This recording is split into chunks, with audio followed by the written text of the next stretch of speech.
नितिन जी गडकरी एक ऐसे नेता है जो हमेशा किसानों के बारे में बातें करते हैं।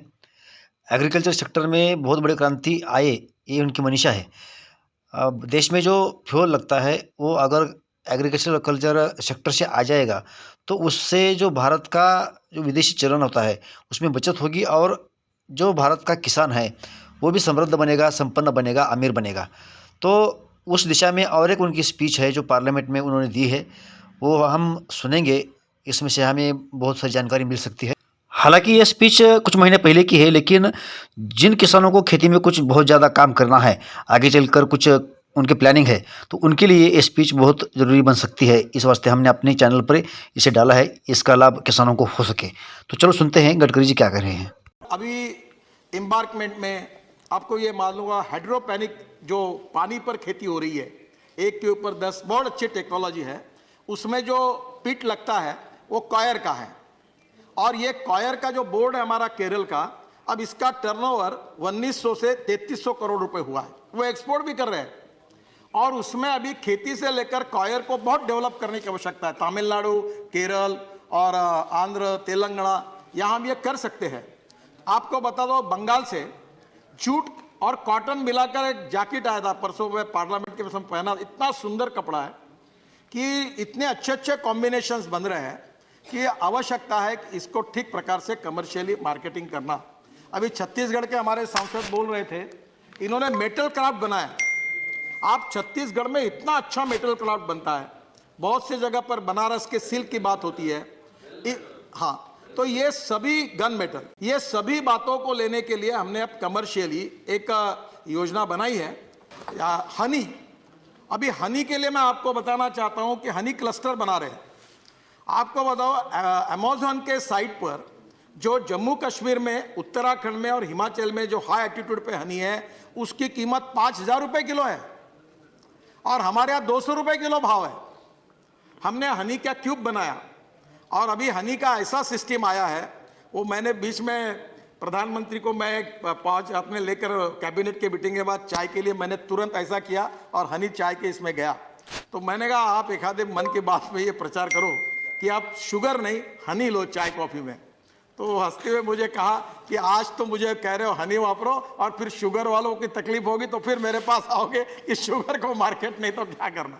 तो मैं ये आपको यही कहना चाहता हूँ, फिशिंग, बाम्बू, और उसके साथ जयराम जी सबसे इंपॉर्टेंट चीज है कि हमारे जंगल में, हमारे ट्राइबल सेक्टर में जो हमने अभी हाथ में लिया है, रतनजोत, मोह, साल, करंज और टोली, जट्रोफा। जट्रोफा ऑयल से एविएशन फ्यूल बनाया हमारे पेट्रोलियम इंस्टीट्यूट ने, और हमारे 26 जनवरी को पिछले हमारे हेलीकॉप्टर और एयरफोर्स के हमारे fighter jet 100% bio aviation fuel पे चले।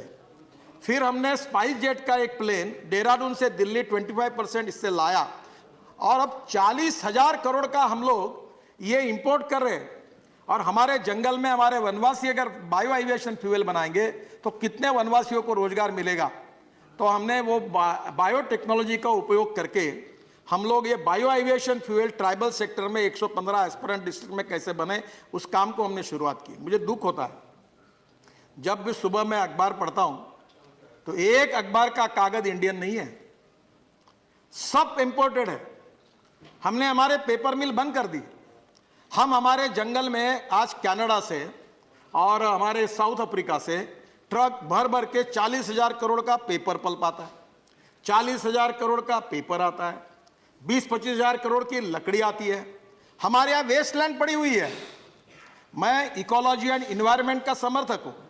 हमारे मोहन धारिया जी महाराष्ट्र के अभी हमारे यहाँ केंद्रीय मंत्री रह चुके हैं, उन्होंने पड़ी जमीन पर, वेस्टलैंड पर उपयोग करके कैसा करना एक सुंदर रिपोर्ट भारत सरकार को दिया था, और उसके आधार पर हम करेंगे, हम पेपर मिल में हम यहाँ पल्प तैयार करेंगे, हमारी जो वेस्टलैंड है वहाँ पेड़ लगाएंगे। और बाम्बू के बारे में ये अनुभव आया कि बाम्बू के बारे में कटिंग करने की परमिशन नहीं थी। मैंने एक दिन फॉरेस्ट सेक्रेटरी को पूछा कि बाम्बू ये ग्रास है कि ट्री है, तो उन्होंने कहा ग्रास है। तो मैंने फिर आगे उनको पूछा कि ग्रास काटने के लिए परमिशन की आवश्यकता है क्या? बोले नहीं है। मैंने बोला इतने सालों से आप बाम्बू काटने के लिए क्यों प्रोहिबिट करते हो, क्या कारण है, कौन से कायदे पे करते हो? वो चुप बैठ गए। मैं प्रधानमंत्री के पास गया और हमारी सरकार ये पहली है, मोदी जी हमारे देश के प्रधानमंत्री है, कि हमने बाम्बू को ग्रास मानकर तोड़ने की अनुमति दी। चाइना में बाम्बू की इकोनॉमी 50,000 करोड़ की है। बाम्बू से अचार बनता है, बाम्बू से कपड़ा बनता है, बाम्बू से फर्नीचर बनता है, बाम्बू कंस्ट्रक्शन में आता है, अगरबत्ती की काड़ियाँ बनती है, आइसक्रीम, सब बाम्बू से कितनी चीज़ें होती है। और हमने ऐसी इकोलॉजी और इन्वायरमेंट का ऐसा एक्सट्रीम स्थिति पे चले गए कि बाम्बू नहीं तोड़ना। अब किसानों को मैंने हमारे यहाँ कहा कि आप बाम्बू लगाओ। अब बाम्बू से बायो सीएनजी तैयार हो रहा है। आपको एनवायरनमेंट के लिए आप जरूर इसको सपोर्ट करो। ये जो परली है ना, दिल्ली के क्षेत्र में जलाते हैं, परली से बायो सीएनजी निकालने की योजना टेक्नोलॉजी प्रूवन हो गई। अब एक प्लांट लुधियाना में लग रहा है। अब मैंने हमारे डिपार्टमेंट को कहा कि हम लोग गांव में ऐसे हजारों प्लांट लगाएंगे ताकि हमारे गांव के किसानों को, वहाँ के ट्राइबल लोगों को रोजगार मिले। तो पहली बात तो एक है कि आप सब लोगों ने जो कहा वो बिल्कुल सही है कि ग्रामीण क्षेत्र के लिए, कृषि क्षेत्र के लिए और वनवासी क्षेत्र के लिए और 115 एस्पिरेंट डिस्ट्रिक्ट के लिए अलग सोचना होगा, अलग टेक्नोलॉजी लानी होगी, अलग वहाँ रोजगार खड़ा करना होगा और वहाँ का पर कैपिटा इनकम, जीडीपी और ग्रोथ रेट बढ़ाना होगा, तो ही हिंदुस्तान का विकास हो सकता है।